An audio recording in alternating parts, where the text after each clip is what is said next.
оно начало стихать. Вот это вот по центру, которая шла, она вчера уже к вечеру полностью сошла на нет. Аким района объявил режим ЧС, ущерб будет восстановлен, вам приобретут дом, все необходимые мероприятия в дальнейшем в целом, это касается вас, будет оказана вам полная необходимая материальная поддержка. И нужно будет сейчас подготовить механические трубы большим диаметром, поставить все эти водопропускные трубы, все это отдельную карту здесь сделать. Снова включаем село как паводкоопасное село. Нам нужно знать все-таки уровень воды, уровень осадков и все это определять заблаговременно. Ең бастысы үйдің ішіне су кірген жоқ па?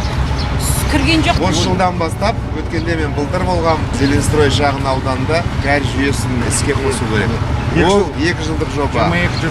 Биыл басталады, келесі жылы аяқталады. 3 улицы второго Павлодара планируйте на 23 год. Да. И тогда мы проблему второго Павлодара вот именно по твердому покрытию и по канализации должны будем решить. Вот такая задача, давайте эти вопросы все отрабатывайте. 14 улиц будем асфальтировать в этом году.